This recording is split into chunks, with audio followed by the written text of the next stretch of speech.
Hello, ladies and gentlemen. Welcome to the Wrestling News Weekly. I am Nick McDaniel. I am, of course, always joined by my partner in crime, Myron. Hey, guys, and we've got a special weekly show for you today because it's all full of your Thanksgiving goodies. Whole lot of stuff. Yeah, lots of stuffing on this one. It's a lot. It is stuff, to say the least. But man, speaking of Thanksgiving, there's a couple things we wanted to throw out there. I know everybody's going to be eating some turkey. Everybody's going to be, eating some ham, whatever your selection is. Get real stuffed. But I know you're not going to be able to make it, but I'm going to make the drive over. We just had War Games, back at NXT over the weekend. But Southern Fried Championship Wrestling, and those guys are in Monroe, Georgia, are doing War Games there. And I'm going to make the haul over there after, we're going to get the kids and everything, man, and do ours early and pack them up. And they're all going to their other parents' houses or whatnot and out of the house. So me and the wife are going to make the trip down to Monroe and catch a little Southern Fried. After you get stuffed, get fried. That's right. It's going to be a great show. I've done that last promotional interview with the guys from Southern Fried with the rivalry they've got going on. I had a blast. I love these guys. Regretfully, I cannot make it, but I am super jealous, and I'm very proud of what these guys have done. This is an old school wrestling show and an old school rivalry. They've managed to work for months. Just a beautiful thing. These guys have done great. You'll love this if you get out to it. Trust me. I mean, think about it, man. They've been there. This feud's been going on for a year between JB Enterprises, Todd Sexton, and of course now Rick Michaels has been pulled in and Jeter's been pulled in. So, I mean, and that's the crazy thing too. It's a lot of names on the indie scene that have been pulled into this feud. So it's a pretty big deal. So absolutely, it's make your way out to Knoll Rec Center over in Monroe.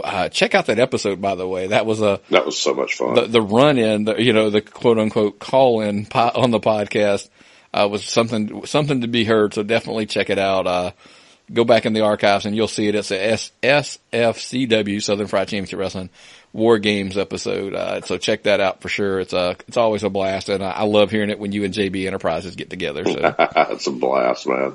It's a blast. All the guys concerned are great. Oh God, yeah.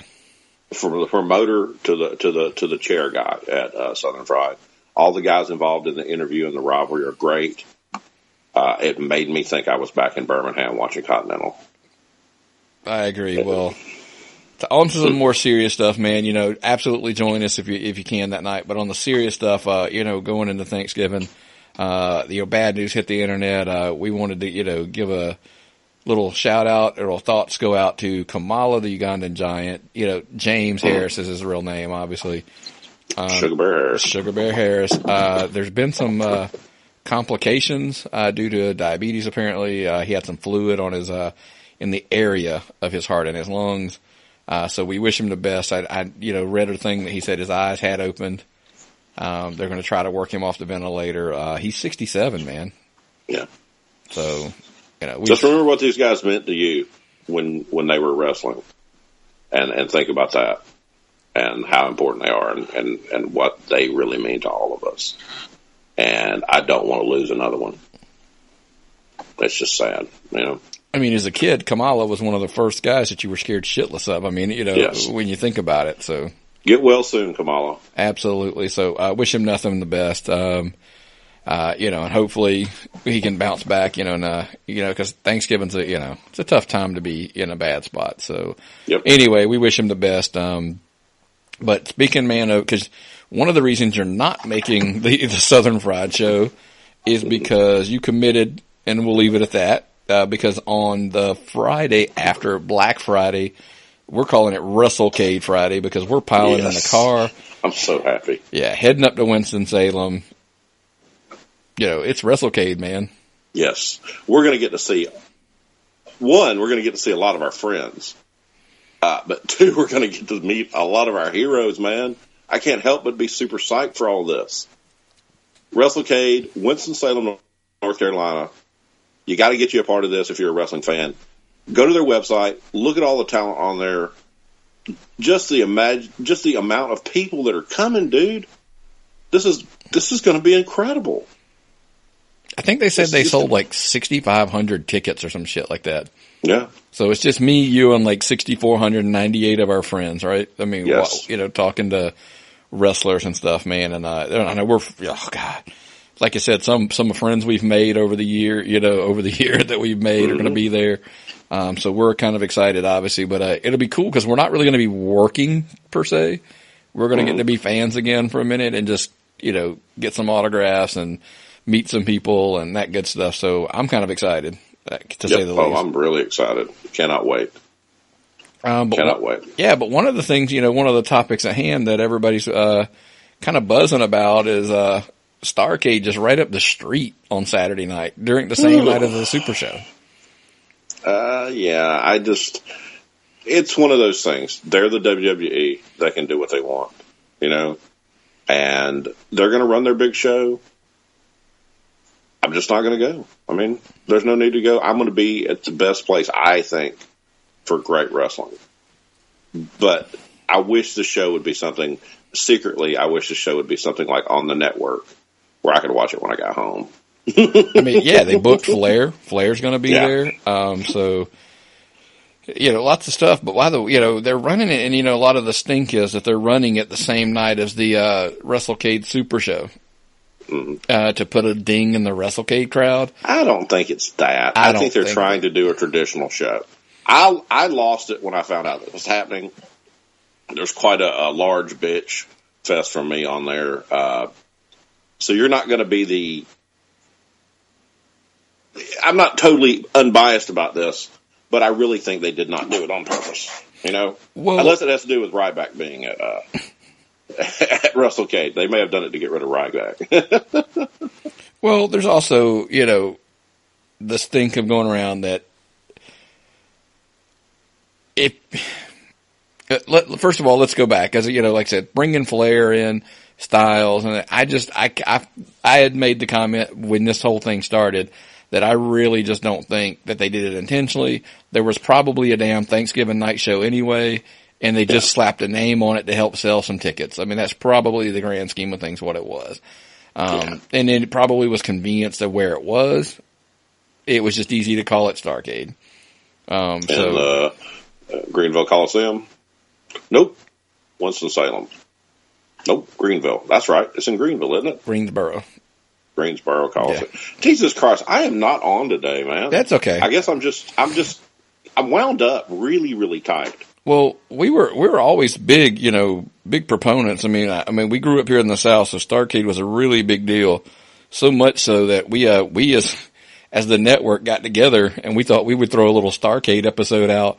Our Survivor Series episode was like one of the highest, downloaded episodes of all time.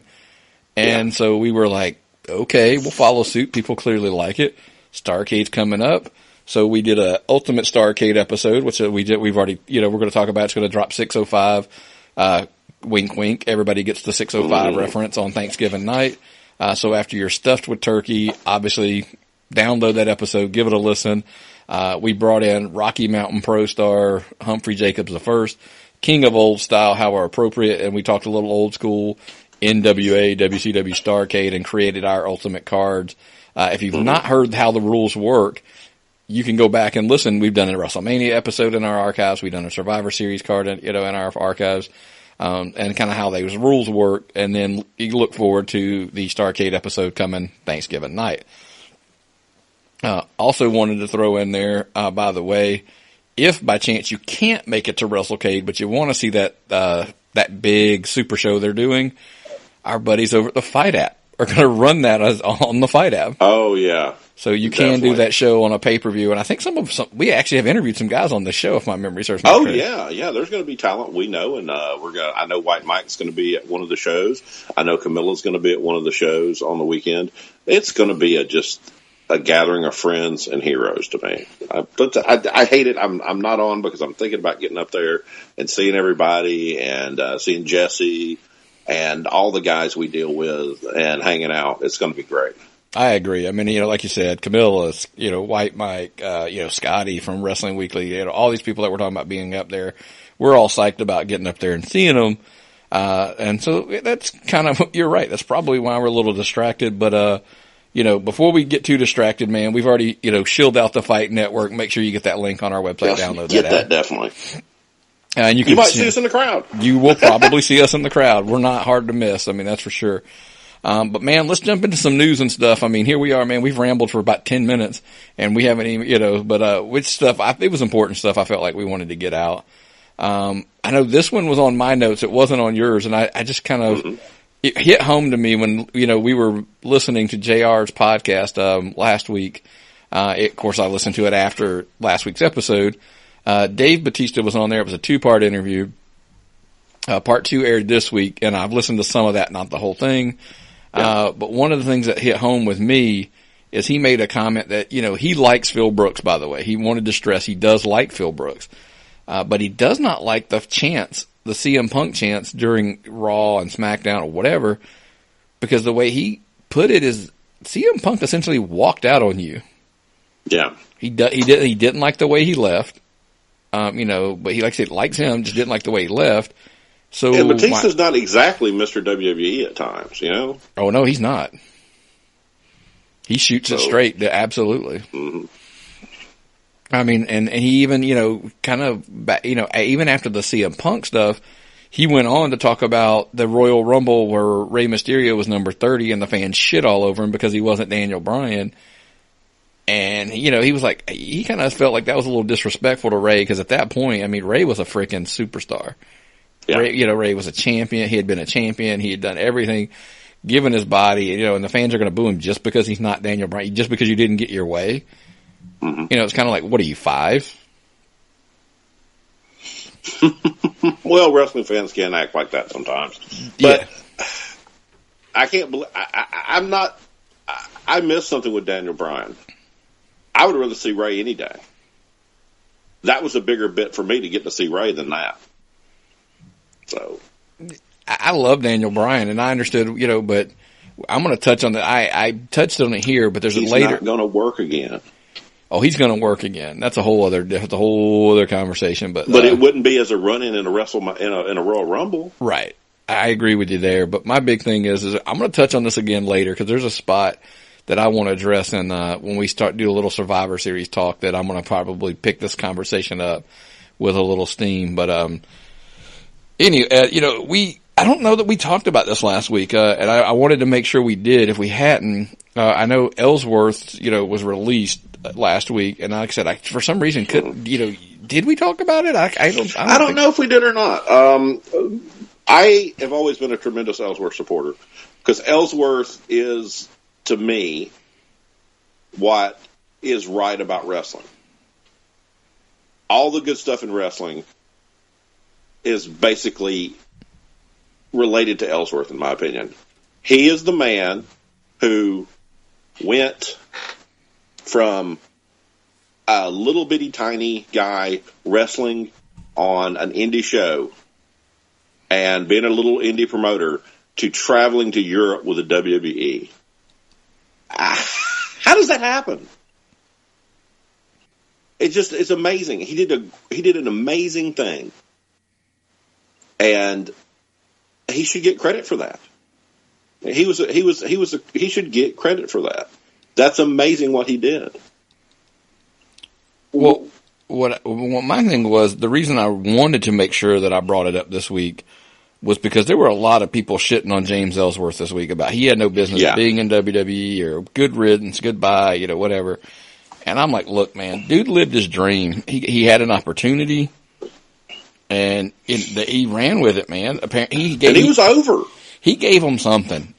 I don't know what it was. I mean, but they saw something in him and they ran with it. I mean, think about it. This dude went from working the indies to wrestling AJ Styles and Dean Ambrose and on and on. And he was a, integral part of the women's scene for a long stretch with Carmella.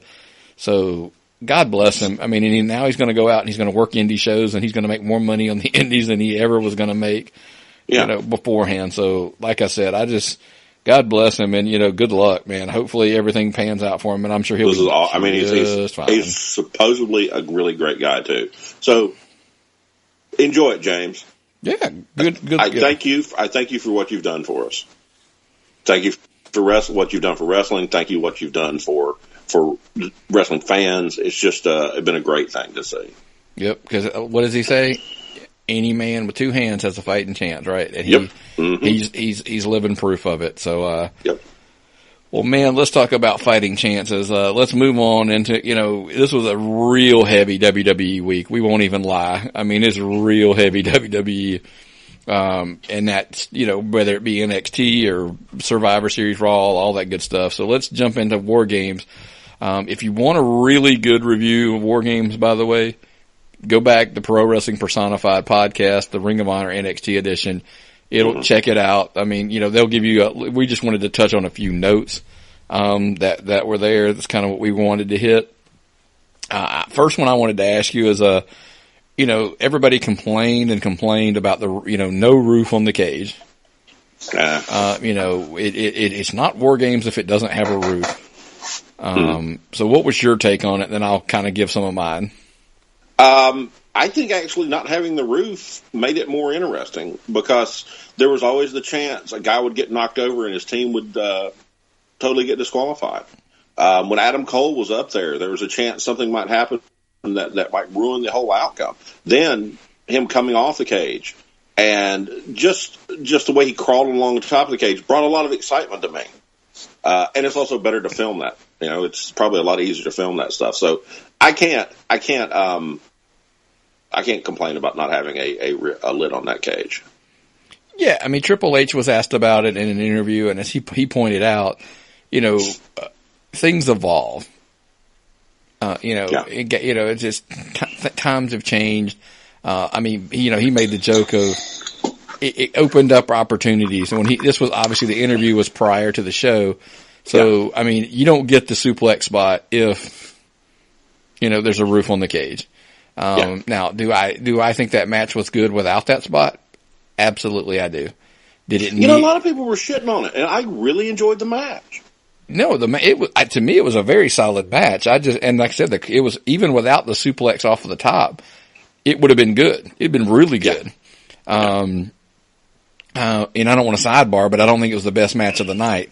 I'm not even going to get into it, but the Velveteen Dream and Aleister Black stole the show that night, and I'm really shocked with Patrick Clark with that Velveteen Dream gimmick that he's got going. I don't get it. It's over. But it's over. Yeah, so. Yeah. But, so anyway, in Triple H's comments, he said, Arn Anderson wasn't doing moonsaults off of, cages back then. Mm-hmm. So it was, it was a little bit easier to put a roof on the cage because there wasn't nobody doing that kind of stuff. No, and wrestling has gotten to the point where we're really spot heavy. Even if you say you're not a spot monkey, even if you say you don't need those spots, wrestling on the whole is more spots. It's less mat wrestling. It's less of the brawling. It's more spots. And that's just the way people expect wrestling to be. Right. Nobody's wrestling like Arn Anderson anymore. And for the record, the roof not being on the thing did not make it where it wasn't War Games for me. I was more bothered by the fact that Arn Anderson didn't start the match. But it was great to see Arn there, though. Yes. It's always a good CAA. He's hands down always one of the most underrated workers of all time for me, and that's really hard to do considering how high we put him. But also, man, other stuff on that War Games thing I wanted to bring up for a little tidbit of news is Drew McIntyre, of course, loses the NXT title on the show. But it looks like he also may have lost some time. It looks like he's got an injury to his bicep and is going to be out for a little while, which is kind of a bummer because he was starting to get red hot again. I hate to see guys. This is the thing about NXT. They get hurt when they're at their best, and it throws things up. Look at Hideo Itami, for instance. He's another guy that got hurt in NXT. I hate when this happens because they don't get their main roster workout out of this. Yeah, and then, but by the way, side note, Itami's coming to 205 Live apparently. He is? That's the rumor. He was a teaser trailer there on the 205 this week that he's coming, so hopefully his injury-filled, run that he's had up to this point is a little bit better. So, good luck. Hopefully we'll see him there pretty soon. I do. And by the way, we'll get this on. This isn't even on our notes. I'm going to sidebar again. they really look like they're putting some effort into the 205 stuff. They moved Enzo in. If Hideo Itami's coming in, they're doing like that big battle royal thing, not battle royal, big 8-man match. Yeah, Monday. But that's what I'm saying. It looks like but we got some other stuff that we're going to come up here on a minute with that. But we'll see. Anywho, let's move on and get through here. We've got, this one was another one where a lot of people bashed the WWE, and I'm always like, I don't get it, but whatever. WWE, sent an email out offering Survivor Series for $24.99 for non-subscribers. Of course, what does everybody immediately go to? Well, what kind of idiot would pay $24.99 and not, just do the sign up for 30 days or for free or do the $9.99 a month or whatever? Just so people know, some people hate the concept of having to go back in there and cancel. Because we've all been down that road of it's a pain in the ass to cancel some subscription services sometimes. Yeah, and some people don't have credit cards. I'm calling you out, XM Radio, by the way, because you fucking have to call them to cancel. You can't just go on their website and cancel. I got that free trailer of the XM on my car, and I can't even get the free trailer turned off. Because it comes on like every time I turn my radio on. But in between podcasts, it goes to the free trailer for Sirius or whatever it is. Wow. It's like, stop. Just, can I have quiet? Yeah. I re-upped my XM just because I called to cancel, and they were like, "What would you do it for? Like half price of half price?" Because they'd offer me, if you sign up now, you get it for half price. Well, I didn't want to pay that, so then she offered me even half of that, so a quarter of the price for a 6-month service. And I'm like, Myron and I are going to be on the road a little bit, so. Maybe. I know we do podcasts a lot, but hey, it paid off. We got to listen to the Georgia game, which wasn't good that we listened to the Georgia game, but it was handy to have. So yeah. But anywho, back to our original point that we completely went off on. Prepaid cards and stuff like that don't work for subscription services. Some do. Some, a lot of them don't. So if you've got one of those loaded cards and you don't have a credit card or anything like that, you can't sign up for the free trial because you can't put a credit card in. So, but you can charge a flat fee of $24.99. So to me, they offered a service to somebody who can go in and buy it for half of the price of your freaking cable company's going to charge you for it. Yeah. So, and I think that's fair. That is really, really fair. Yeah, I know it looks bad if you don't think it through. There's a process, but stuff like this, and then stuff like hey, here's a picture of a half empty NXT crowd or half empty SmackDown crowd. Let's kick on. WWE just did their largest fiscal quarter of all ever. So they're doing something right, and I'm not saying don't point. But sometimes I just think the internet's bound and determined to be as negative as possible. Everybody has to hate the WWE because it's cool to hate the WWE because they tell you on the internet it's cool to hate the WWE. I don't hate them. Sometimes I don't like what they do, but without them, none of this would be possible. None of this. None of the wrestling you get to see. None of the tours. None of the NXT. None of the talent that they're bringing in from other places would be possible without them. So you may not like it now, but they're the ones behind everything. Yeah. They're the ones that actually help the indies. I think so. I think because then people have a place they can work to get to. Yeah. It's like if the NFL folded and didn't exist anymore, why the hell would kids play college football? Yeah, because they should. and that's a they get a free education, but that doesn't. People ain't got interested in that. Yeah, clearly we say it. But anywho, back to we were talking about pay-per-views. Some news came out this week. They released the schedule. I don't have it in front of me, man. I knew I wouldn't. I didn't need it for what I'm going to talk about. But so 2018 schedules came out. June 17th, Money in the Bank. The thing that caught my eye looking through this list was it didn't say Raw or SmackDown brand. It looks like it's a co-branded show for the first time. So I have seen that too. Yeah, so there's going to be 5 co-branded shows now. Do you think we get like a Raw Money in the Bank and a SmackDown Money in the Bank? And I hope not. I hope it's all in one thing, and then you figure out how you get the guys into the main event, and you get that where the title comes down. You get the title shot if you win, And when you win, what do? Do you pick your title you want to go after? Do you pick what you're going to do? What show you're going to work on? Yeah, it's just so many questions. Just makes it exciting. Think about it this way: how cool would it be to be able to build to a pay-per-view making sense where you have matches where guys are qualifying to get into the Money in the Bank. Yes. So you're going to have 3 guys from maybe SmackDown, 3 guys from Raw. So you got 6 guys in the Money in the Bank match, and the winner can challenge either champion at any time. Mm-hmm. So if you've got a guy that you're wanting to push and you're wanting to make a mark on, give him the Money in the Bank, and guess what he can do? He can show up at SmackDown if he's a Raw guy and tease he's going to cash in on that champion. He can, be on Raw teasing that. He can show up at Raw, Raw or SmackDown pay-per-views teasing he's going to cash it in. And so this guy just gets so much pub that you're right. I mean, I think it's a cool concept. So I'm down with it. That's all I'm going to say. Good luck. Yeah. It's a potential for something amazing to happen. Yeah. Doesn't mean it'll happen, but it's definitely a potential for it. And God bless it. It means we have another month. We don't have 2 pay-per-views on it. Yeah. I mean, because we don't need 2 pay-per-views. I mean, we just need one, one a month. If that, let's be blunt. But we're a little old school. We don't think we need one a month, but we're going to get them obviously. So, well, I mean, if you let each show have a block where you get 2 months to prepare for your show, instead of the day after the pay-per-view, you're already preparing for the next one, and you feel like you have to get moving. No, it's just too much. It's moving too fast. You don't get the amount of stories that you need. No, I would rather see a pay-per-view every 2 months. And plus on that, you've already got so much content on TV. I mean, between 3 hours of Raw, 2 hours of SmackDown, except, NXT, all the stuff. I mean, and there's shows that we don't even watch, like Main Event, and Superstar, whatever. I mean, all the stuff they tape, that you can see.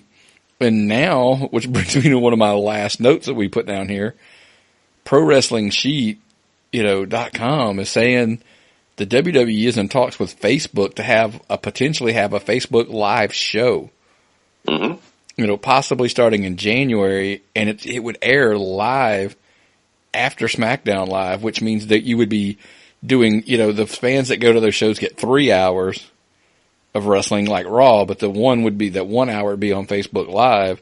Of course, the flip side of that argument is that obviously means that the 205 Live guys are going to go away and have to be done somewhere else, which is, okay, that concerns me a little bit. Or are they just killing the show? Let's be blunt. Are they just going to kill the show? I don't know.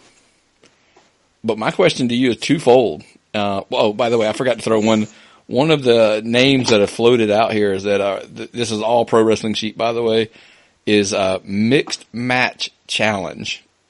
I heard something about that. I did hear something about that. Because WWE apparently trademarked that. And one of the possible things is the episode will be focused around mixed tags. With like women and men, literally that's what the name means. With what rules, though? That's the thing. What's the rule? Is it mixed match tags where the woman has to tag out when the man comes in? Of course. Or is it of full? Course. With WWE, it would have to be that. I don't know. I mean, intergender it's like it or not, intergender has a big following. So yeah, I know they did the Becky Ellsworth thing, but I don't think they're going to go heavy with that. But to me, the underlying thing of this whole thing, I wanted to wonder, is this the WWE testing the waters to see what the market they can make money on the internet? Well, think about it. You make a TV deal with Facebook, have a TV deal with USA. Yeah. Everybody's on their phones all the time. Maybe you get more audience. Maybe you get a mobile audience because you can look at not everybody has a television subscription where they can watch their cable on their TV, on their telephone. Not everybody has cable.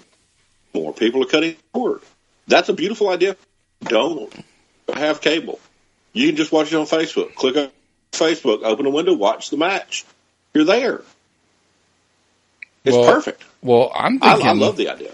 I'm thinking another big picture. I'm thinking, are they preparing for the day that the USA Network tells them they don't need that 3rd hour of Raw anymore? I think it would be great, yeah. I mean, because then guess what? If you're already testing the waters and you're selling advertising on Facebook for ads, because they're going to run a commercial in there. Oh, trust me, they're going to figure out something, right? They're not going to let it go. And if they can sell advertising on there, they can still go into a SmackDown building like we're talking here, run a 3-hour show. Yeah. But then it's, whatever. And then they have 1 hour of it is on Facebook Live or whatever. And then they do the same thing eventually. If this thing pans out and USA Network tells you, well, we don't want hour 3 anymore because the ratings have dropped so low. We just want the first 2 hours.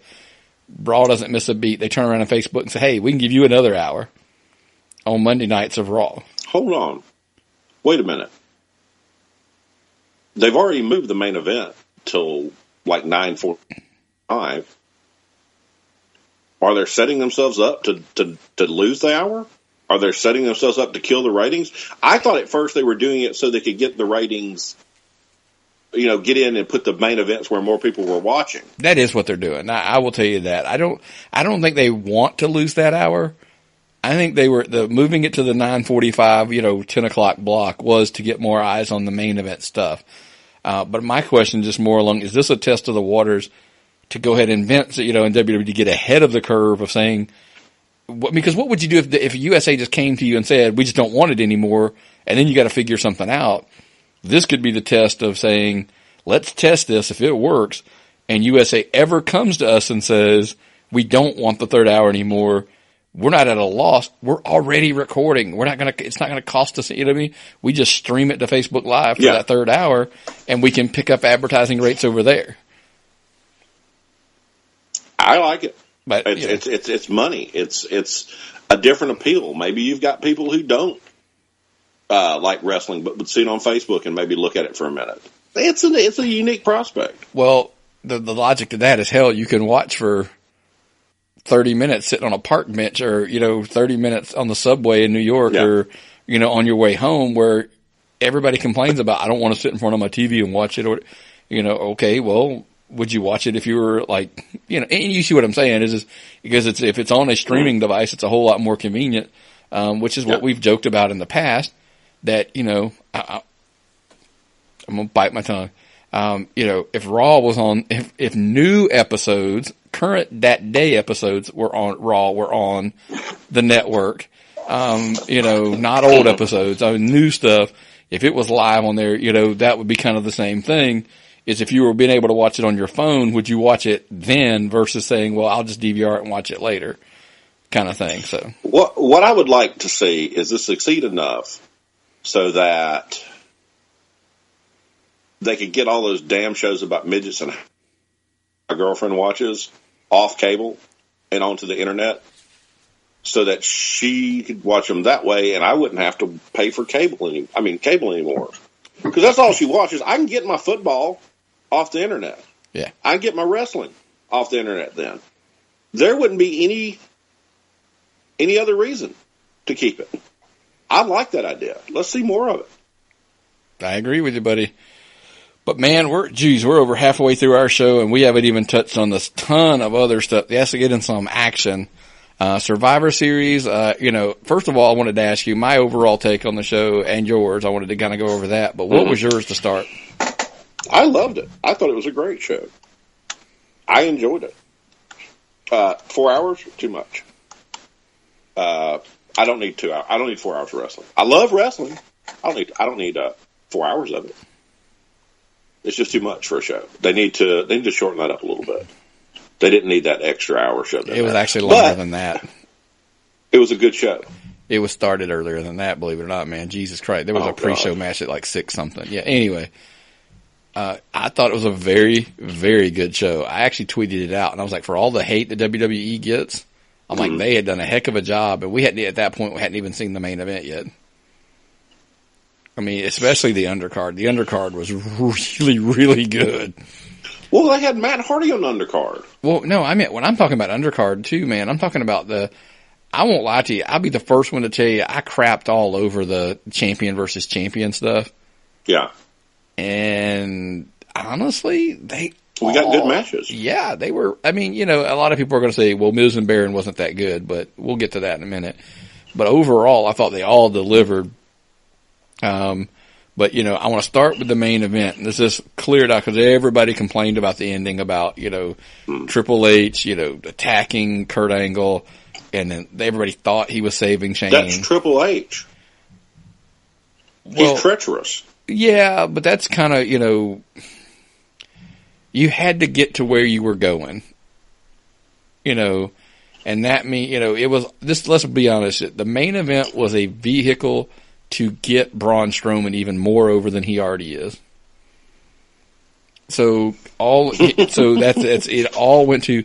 A lot of people were like, "Oh, well, Triple H is putting himself in the match to get himself over. Triple H is this, you know, blah blah." No, Triple H went over to get his ass handed to him. Yeah. By Braun Strowman. So Braun Strowman is the one who got over. And he is over more every day. Love that guy. He is, I mean, as much as I love AJ Styles, Braun has had the better gear from where he's come from. He has absolutely had a phenomenal year. Dude, you're not going to get an argument from me. Dude, yeah. I mean, they've made a star out of this guy. And just, I mean, I would hope at this point that they treat him special and make him, you know, that he's not a one shot, you know, like keep him off TV sometimes. I just think, you know, strolling out every week, which we'll get into in a minute. Cause the other thing I wanted to get into, you know, I know a lot of people were complaining about, you know, oh, well, Finn Balor went out too fast or this guy went out too fast. And dude, somebody's got to go out first. Yeah. It's an elimination match. I mean, John Cena went out. Yeah, John Cena of all people, the guy who buries everybody. He let himself come in. He came back for a Survivor Series match and didn't win it. And his appearance wasn't even eventful. Yeah, I mean, I was like, okay. They wanted to pull eyes to Braun getting over.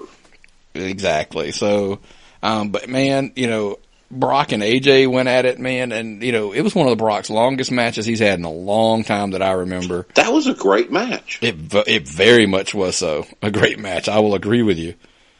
And, AJ is so impressive. Yeah, friend of the show, Frankie Paris. You know, I stole his tweet or his comment off of Facebook and was like, "You damn right." They were like, "This was a clinic on how you get over in a loss." You know, you always hear people talk about it. Like Jim Ross says it all the time.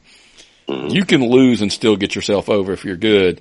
And by God, AJ Styles showed the world how you do it. Oh, he did real good at it. It was, I mean, he was overpowered and he fought from under, and he fought from under, and he came through and he pushed. He got so far, he was so convincing that the only way he lost was he was just absolutely overpowered. Mm-hmm. There's nothing wrong with that, man. That's pretty impressive. And kudos to Brock Lesnar because he sold for AJ. Yeah. Everybody was worried that he was just going to manhandle through him and, you know, but he sold for the guy. I mean, made it look like it was, I mean, you know, he pushed him to his limits. Even the limp all the way to the locker room looked good. Yeah. I mean, so I was impressed to say the least. I always like to see a monster selling like that when it's important. Yeah. Okay. It's not always important to do that, but when it is, he just killed it. Great job, Brock. Yeah. And you know, and as far as the other, you know, Survivor Series notes I've got, Baron Corbin needed that win more than the Miz. Miz, you know, completely think about it. He went out the next night and talked himself right out of that loss, and it didn't matter. Yeah, the whole thing with Baron Corbin is he is fluctuating right there on irrelevancy, even with a title on, and that's hard to do. And that's what I'm saying. He needs a little momentum, and I think this win was a little momentum for him. Hopefully, that'll push him in the right direction because, you know, you remember me. I was a big fan when he came in, and I'm still a fan. I still think he's got potential. I mean, so you know. But even with a belt, that's the amazing thing. Put a belt on him, and still nobody gives a shit. But he needs the feud. You know, you need a feud to carry somebody. I mean, so that's kind of that. The other note I put on here is the match was what it was. The Shield wasn't, and I picked this match on our little predictions. So the Shield wasn't losing. I mean, they're so new into their reunion. Vince wasn't, you know, WWE, Triple H, whoever. They wasn't having the Shield lose. New Day New Day's so over. It doesn't matter if they lose. Yeah. Yeah. The women's match was the elimination women's match. Great match. Same. Yep. That was my final note. And it's funny. It's a kind of a very similar note to what I had in the men's. that match was solely built to put Asuka over. Yeah. And they did a really good job of putting Asuka over in that match. Damn right they did. They know what they're doing, and they're going to give us what we need. We just may not like how we think it's happening. In the end, we'll all be happy with it. Well, when they're on, and we've always said that with WWE, and this night they were on. Whether people, hey, you don't have to agree with me. The beauty thing about wrestling is just an opinion. I'm just telling you, I thought they were on. I thought they did a great job. You could tell me that you hated it, it sucked, and I'm like, okay. I don't have to bash you for it. That's your thoughts. I mean, if you didn't like it, you didn't like it. I thought it was good. Mm-hmm. And, one of the funnest things, I got to watch it with a friend, came over with his son, and I always tell people, watching wrestling with kids is the best thing you can ever do. I agree 100%. Because they will suck the whole, jaded critique, person right out of your body and let you become a fan again. And, to see a kid, patting his legs and, as the Shield's about to win, he can feel it coming, and, him to hop right off of the couch when they win. I'm like, okay, this is why we started watching wrestling. Quit being the jackwagon, breaking it all down and thinking we're smart. This and this seriously, and this guy's being pushed. No, don't sit on the front row at a show. Sit on the second row behind some kids and watch them freak out. We were at a show in Cornelia where a kid took his belt off and was trying to hand it to a wrestler the whole match to use on the other guy. That was classic. He had his belt in his hand. He kept offering it to the wrestler, and eventually the wrestler took it. Well, in their defense, it was a no holds barred match. It was no holds barred. Totally, it was a brutal match. But it's so fun. We watched the kid when we went out to Robert Gibson's promotion. Yep. The kid was freaking out, and I loved it because it reminded me of being a kid again. It was really, I don't know. It makes it more fun for me to see a guy and his kids there, and the family there, and the kids are just flipping. I love it. It's good for it. Try to be a fan. I mean, that's what I say. We're gonna break it down because that's kind of what we do. But try to do it in a fun way, I guess. But man, let's move on to Raw. As always, we start off with Raw's numbers. 3.074 million. They actually stayed above the 3 million mark, which is cool. 3.244 hour 1, 3.194 hour 2, and of course the dreaded hour 3, 2.785. They fall below the 3 million. You're looking at about a half. Think about that, man, dude. You're looking at 500,000 drop from hour 1 to hour 3. So that's pretty tough. But hey, I would love to know that I'm struggling because only 2.8 or 2.785 million people are watching the product. That would be I could live with that number for now. Big notes, man, on Raw. I mean, I really don't have I have 3 big things. I know we share one of them. But for one is, we let off Raw, Triple H and Stephanie, yap. Out comes Kurt Angle to confront. Out comes Jason Jordan to kind of stick his nose in the business. He has turned into one of the ultimate whiny bitches of the show. I cannot wait for this turn to happen. I'm hoping it happens. By the way, if he doesn't turn, I'm not wrong. He's not wrong. It's not, I'm saying it is what it is. But for all of their this, that, and the other, Triple H and Stephanie puts Jason Jordan in a match versus Braun Strowman, who's looking for a fight, which, by the way, let's go ahead and cover it. Doesn't happen because, they start it, but Kane interferes in the match, and Jesus Christ, does Kane beat that was brutal. I think Kane had a little memory lapses and thought he was back in the Attitude Era, was smacking the shit out of him with the chair in his chest and his back and his side. His throat was the shot that got me, that shot to the throat. Yeah, it looked good. It looked good. It looked really good. Hey, it's like they said, man, nobody's more professional. Nobody's as solid in the ring as Kane. I know people knock him because he's old. He needs to retire and blah, blah, blah. Hey, dude, solid work. He's doing real good right now. Yeah. His whole new run is they're selling it. So I think it's great. I'm proud of him. I'm glad to see it. I mean, let's be blunt. He's there to build Braun. And he's doing it. So it is what it is. But making somebody, how about we finally, in the main event, Roman, let's argue about the time slots later, and what we know is supposed to be the main event. Roman Reigns captures the Intercontinental title finally, become the 17th Grand Slam champion. Which, does that mean anything anymore about how the way people get belts anymore? No, it's belts. They say the belt doesn't mean anything anymore. I think I don't like that. I don't like that concept. But honestly, they do flip the belts around. Well, that's what I meant. It's not as important. I don't mean that the belt doesn't mean anything. Just saying like, oh, well, he captured the Intercontinental, the World, and the tag, or, he's a Grand Slam champion or whatever. I'm like, well, yeah, but they do swap the belts a lot. I mean, well, look at title runs, the length of title runs now compared to what they used to be, 15, 20 years ago. It's completely different. Yeah. Yeah. Now, my question to you was, should they have done this in the beginning? Should they, instead of bringing him and vaulting him to the world title, do we think he would be received better if he worked his way up, got the Intercontinental belt, worked his way up for a while, and then won but eventually became the world champion? Because let's be honest, the pop he got from the Houston crowd was pretty good. They really did a good job with Roman back when he had the U.S. title. When they put the U.S. title on him, it was a very good run for him. So I was happy. I was really happy with what it was when he had the U.S. title on him, because it showed we don't have to put our main title on him, and he can still be a draw. And I liked it. And let the other programs develop. I think it'll be good for the whole thing, I think really so. Good for the whole thing.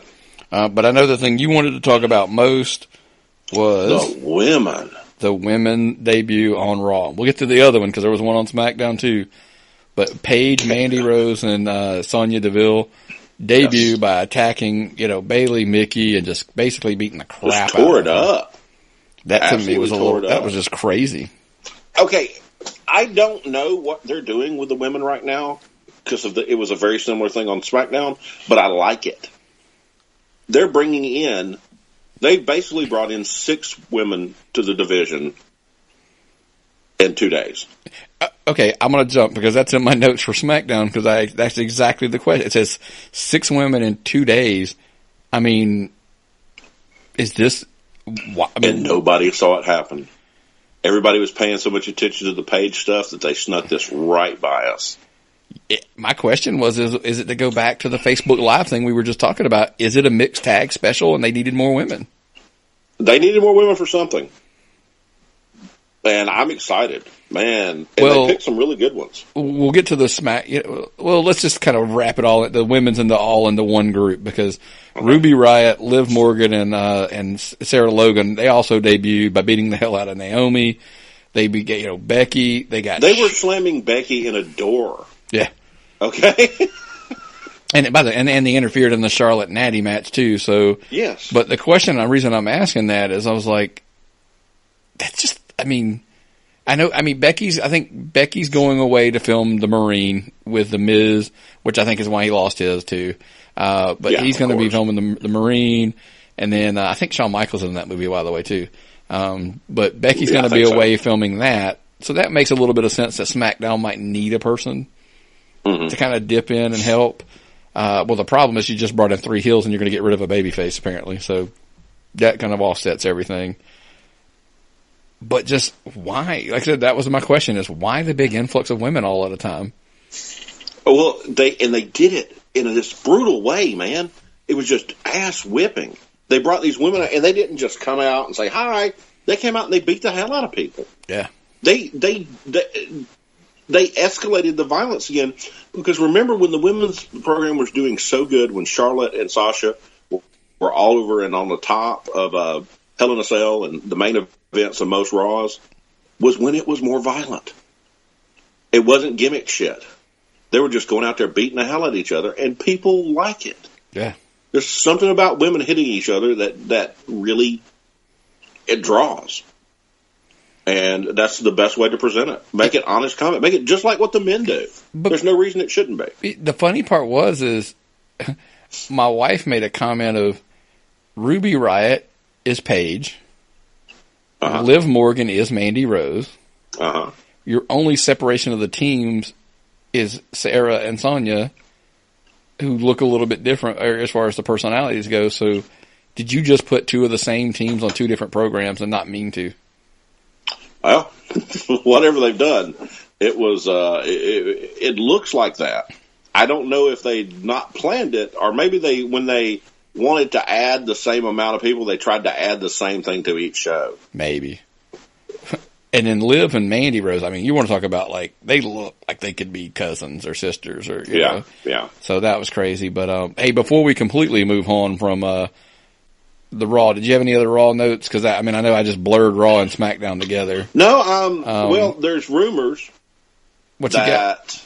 After what happened with Matt Hardy and Elias on the 2 nights in a row, that there is a break coming. And we've heard this rumor a million times. But the trademark is going to be up apparently in January, or the problems where they're keeping up for music will be up in January. So are we working towards a break? I don't know. Would Elias is Elias the one that can make the break happen? It's a really interesting situation. In my real unpopular opinion, I love Matt Hardy. That I think that the time has almost gone too far. I think the buzz is too far gone for the break. I think the buzz is gone. Yeah, I think the buzz is too far. Well, it's been a while. It has been a while. I got to give you that. So I mean, and again, guys, I always say I could be totally wrong. It just I don't know that I'd really look forward to it because, like I said, the buzz is kind of worn off. That's by the way, that's why you have non-competes and you have stuff like that. So the buzz wears off a little bit. Somebody doesn't just jump right out, and they can't take their brand with them and go to WWE and be a big thing with it right out of the gate.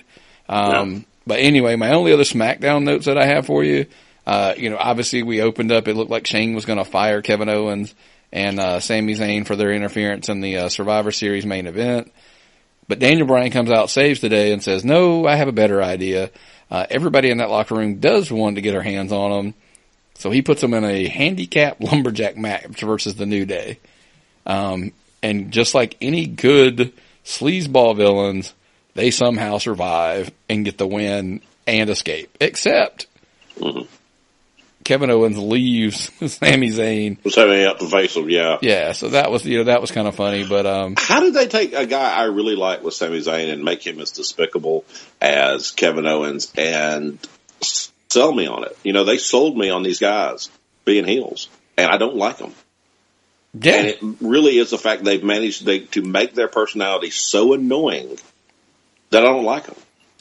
It's amazing. They've done a great job, man. They've had good. Kevin Owens sells this whole gimmick perfectly, and they book it perfectly to make him this whiny jackass, and it's brilliant.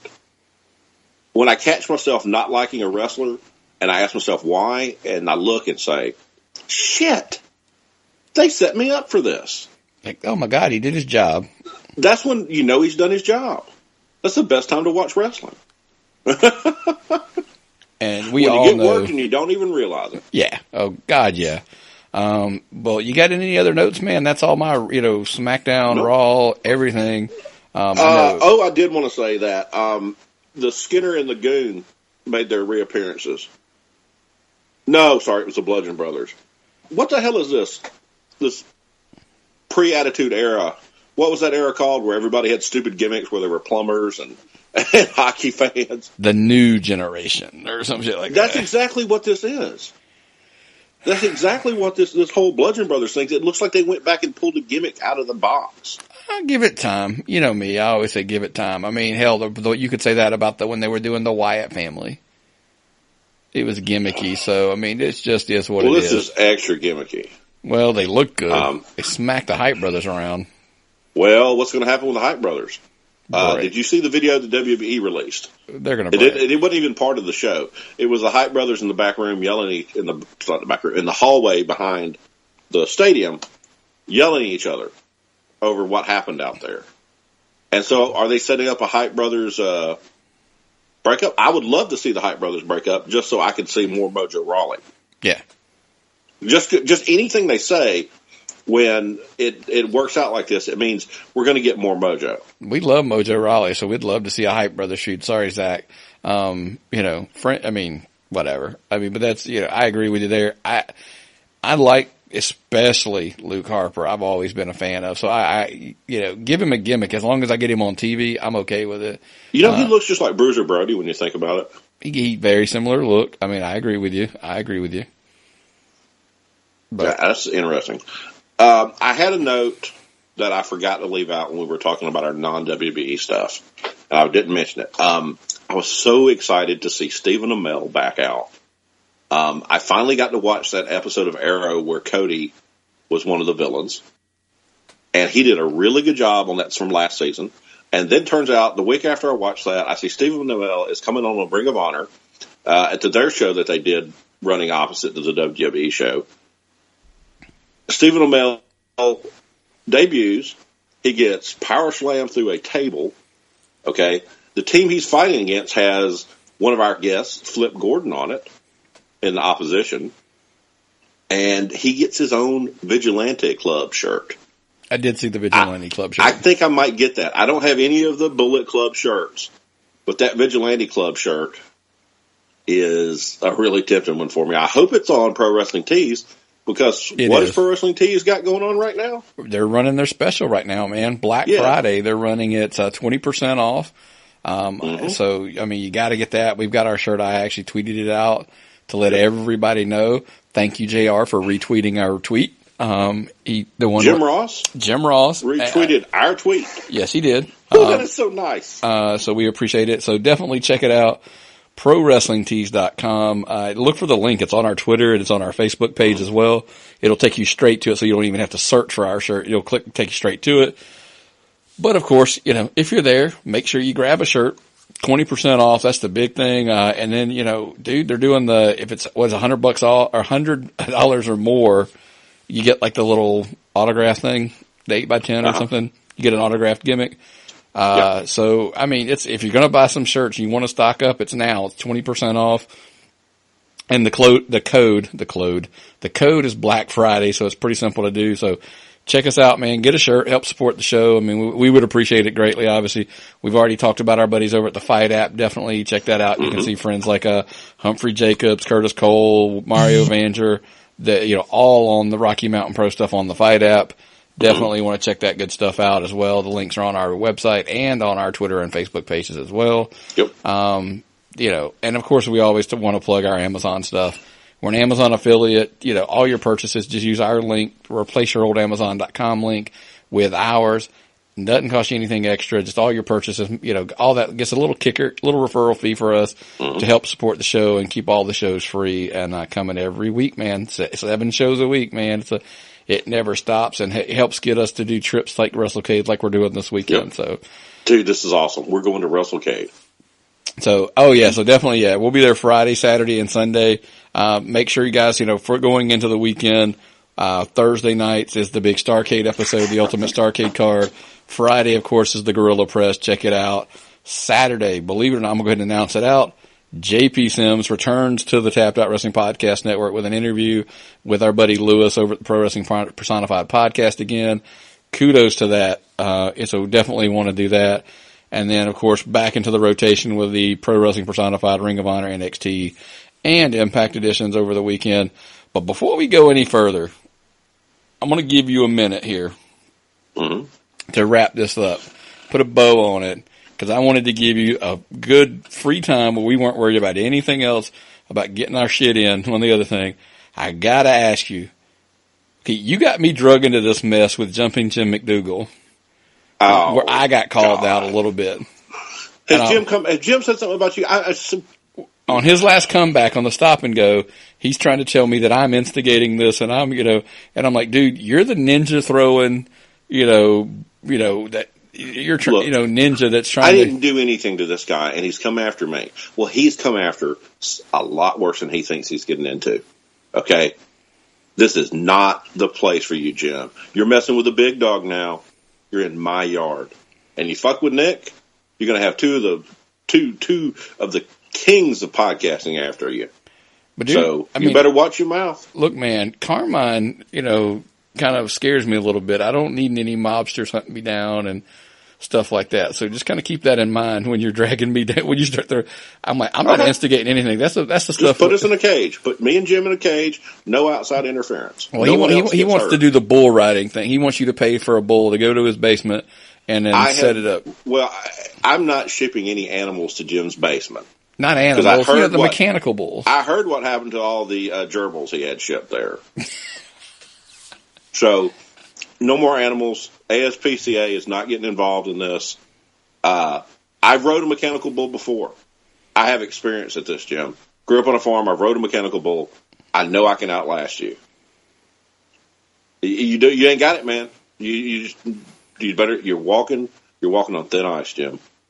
And and my thing is, I think maybe this week he'll be happy. Ember Moon captures the women title. He's got his life size Ember Moon doll. Maybe they can live happily ever after in his mother's basement. And you are writing checks with your mouth that your ass can't cash. Well, with that, Jim, I just wanted to give him a minute to respond to you because I didn't want him to be distracted with working. So I'm glad we took a minute to address that, and hopefully that will squash this whole network beef between Jumping Jim McDougal and Myron, because that's a... Do I need to come on your show? You want to do? You want me on your show? Bring me on your show. I dare you. Dare you. Double dog dare you. Well, with that, man... How about that? Well, I'm going to walk away with it like that. So what time is it, buddy? Time to tap out.